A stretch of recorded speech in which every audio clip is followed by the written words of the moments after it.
Nag-model. Hello mga katita! Ito na naman ako, si Mami Mai nyo.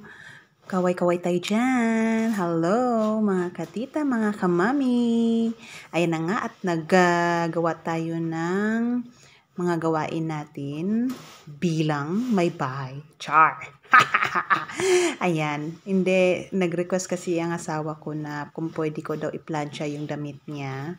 So, ayan, kasi kulang na siya sa time at kailangan niyang pumunta sa laboratory. Kailangan niyang magbigay ng sample sa dugo niya. So, ayan na nga at busy-busy ang tita mo at mami mo sa pagpa-plancha. O, diba? May pa-thumbs up pa ako dyan. At ayan na nga. Ayan, ini-sprayhan ko ng tubig para mas maganda yung kilalabasan ng pagplaplansya natin. So, ganyan lang siya mga katita at mga kamami. Ganyan lang. Kailangan tiyaga-tiyagaan lang.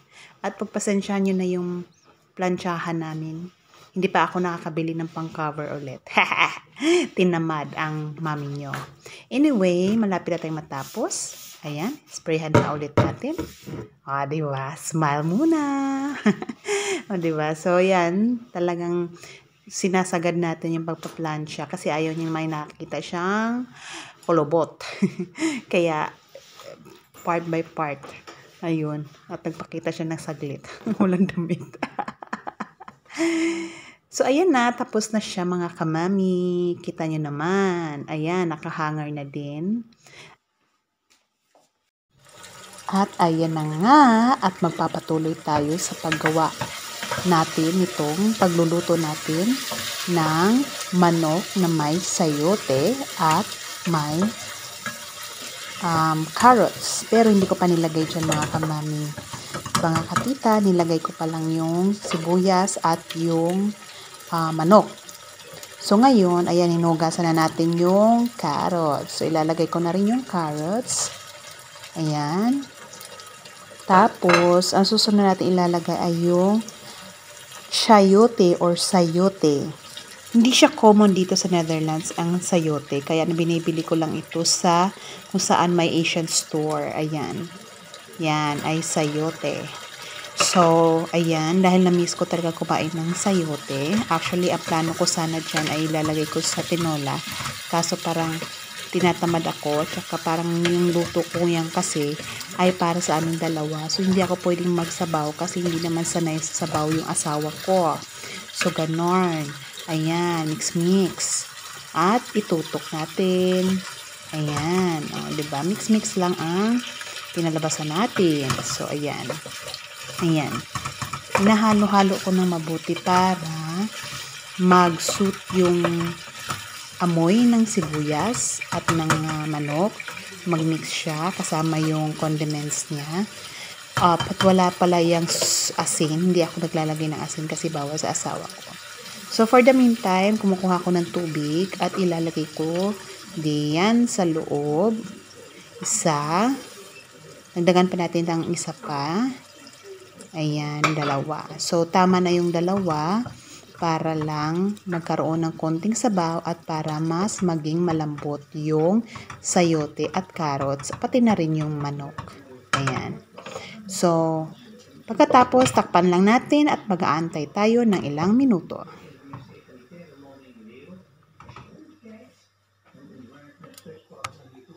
Hi guys! Nagluluto ako ngayon guys ng manok na puro laman at saka nilalagay ko siya ng chayote or sayote at nilalagyan ko rin siya ng carrots at sibuyas. So, yun lang. Hindi ko kailangan lagyan ng bawang kasi ayaw ng asawa ko. Allergy sa bawang. hindi siya allergy. Sadyang ayaw niya lang talaga yung amoy. Kaya hindi ako pwedeng kumain ng maraming bawang kasi ayaw niya yung amoy para siyang nasusuka sa bawang. So, ayan na. Pinapakuluan lang natin ng ilang minuto. Then, babalikan natin. Okay? At ito na nga, mga katita. Nakulo na siya. Sa pag-aantay natin ng mga humigit kumulang mga 5 minutes lang naman. Kasi high fire naman yan. At ngayon, dahil gusto ko talagang may lasa, siguro, ayan, naglalagay ako ng toyo. At dahil nga, kasi wala yung asin, walang asin na kung nilalagay, so toyo na lang yung nilalagay ko. At saka at least pagdandag ng lasa at kulay, yun. Kulay at lasa. So, ginawa ko lang siyang ganyan, hindi ko siya nilagyan ng maraming sabaw kasi yung asawa ko ay hindi mahilig sa maraming sabaw. At dahil hindi ako kakain ngayon ng kanin, so plain lang na ganito, manok, at siguro kakain lang ako ng tinapay na matigas. Ayan, tikman natin kung tama na ba yung lasa. Ayan, obserbahan muna natin kung tama na ba. At hindi pa tama, at maglalagay tayo ng konting white pepper. So, yan, white pepper. Ganyan ako pag hindi pa na-reach yung lasa na gusto ko. So, dagdag lang ako, hindi talaga yung nakasukap talaga lahat. So, ayan. Haluin ulit, ayan, para mas manuot yung lasa at mag-blend yung white pepper. So, yan. Ayan, konti pa. And, ano pa, may ilalagay ako pala diyan. Kasi nga ako yung tipong tao mahilig mag-invento at mag-mix-mix ng kung ano-ano. So, ayan, nakakita ako ng Italian mix. Dahon lang yan na may mga kung ano-anong dahon na nakamix. Pero pag yan ay nilagay mo sa isang putahe ay nag-aamoy siya na parang Italia. Parang ano talaga, yung parang signature ng mga Italian. Ayan. So, ganyan lang siya. Dinagdag ko lang. Ano lang yan, mga dahon-dahon na dinurog na mga dahon. Mga ganyan. Ayan. Dagdag lasa lang at aroma.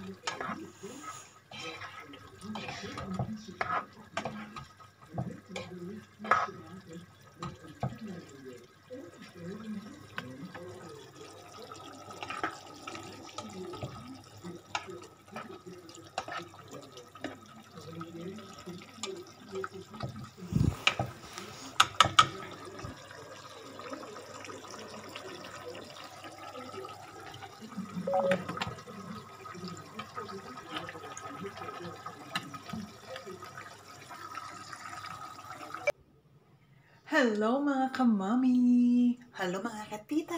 So, tapos na kaming kumain ng dinner. Pero, kasi, ito kasi yung ginagawa namin, katita. After naming mag-dinner, uminom kami ng pure na juice. Ganito. So, ayan, meron na akong na-slice dito. Ayan. 3, tapos pang-4 ito. Kasi, iinom kami ng asawa ko ng pure na juice. Kasi kailangan namin ng vitamin C. Okay? So, anyway, stay tuned. Papakita ko sa inyo kung anong gagamitin natin para mag-extract ng mga juice. Okay? See you later! At ito na nga, mag-uumpisa na tayong mag-extract ng juice. Ito pala ang gagamitin ko, guys. Ito ay juice extract. So, ipapakita ko sa inyo kung paano ko gagawin yung pag-extract ng juice. Ito pala, guys, ay my cord. Sinasaksak ko lang ito. Tapos, dito ko i-squeeze yung juice. Ganito siya. So, ilalagay ko ito dito. Yan. At, ipipinch ko lang. At, ganito na. Tingnan nyo ha. Ayan o. May nakikita kayo. Ayan, nag-extract na siya. So, ganyan lang siya. Ayan. Ayan, meron na siyang na-extract for only half sa mandarin. Half sa juice. Ayan. So, ayan na siya. O, natanggal na. So, next. Ayan. Ayan na, makikita nyo yan. At ano to, ma-juicy ito kasi ibang klaseng orange ito. Dito kasi may tinatawag na mandarin, may tinatawag na hansinas, may tinatawag din silang persinas. So, may iba silang klaseng pagtawag sa bawat juice. Sa Pilipinas, Pilipinas kasi, di ba, mayroon tayong pure juice, orange juice, talagang ganito. Meron din tayong parang lemon, at meron tayong parang calamansi. Pero ito talaga ay pure na juice, which is good for vitamin C. So, ayan. Ayan. Ayun o, nakikita niyo yung nag-extract yung sap niya. Yan. Diba? So, hindi lang puro beer, wine, tubig lang ang pwede natin inumin. Pwede natin uminom ng juice na pure, extract juice. So, para healthy, you know. At alam niyo ba kung ano yung benefit ng pag-iinom ng pure juice?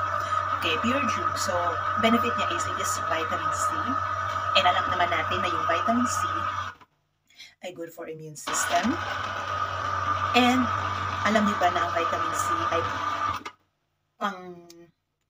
anong tawag nun? Pang impurify sa mga toxins. And it lightens our skin. Hindi naman yung katulad na talagang puputi tayo katulad ng mga puti, pero at least maglalighten yung skin natin at mas healthy siya. Tingnan. And ano siya, defense for anti-radicals. Sure, anti-radicals. Di ba may nakakuha na naman kayo mga medical term galing sa akin. So, ayan, malapit na tayo. Ang dami na, oh. Ayan. Inisa ko na ang paggawa kasi para isang gawa lang tayo.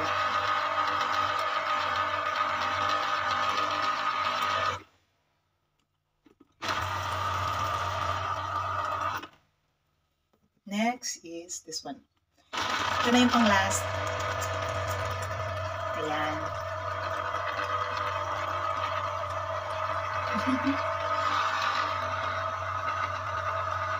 So, advice ko sa inyo para mas maging healthy kayo at saka full of vitamin C kayo para hindi kayo napuan agad ng sakit. Siyempre, diba, vitamin C yung pang-defense natin sa katawan natin. Kontra mga sakit-sakit. So, kailangan palakasin natin yung mga yung immune system natin. So, ayan, ang dami na. Ngayon, ilalagay ko na siya dito sa 2 baso. So, tatanggalin ko lang siya. Ganyan. Tanggalin ko lang to. Ayan o. And, ilalagay ko na siya sa 2 baso. Kunti lang yung sa akin kasi mas gusto ko madami yung sa kay hubby. Ayan. This is for me. Yan. Ito yung sasawa ko. Yay! Let's drink.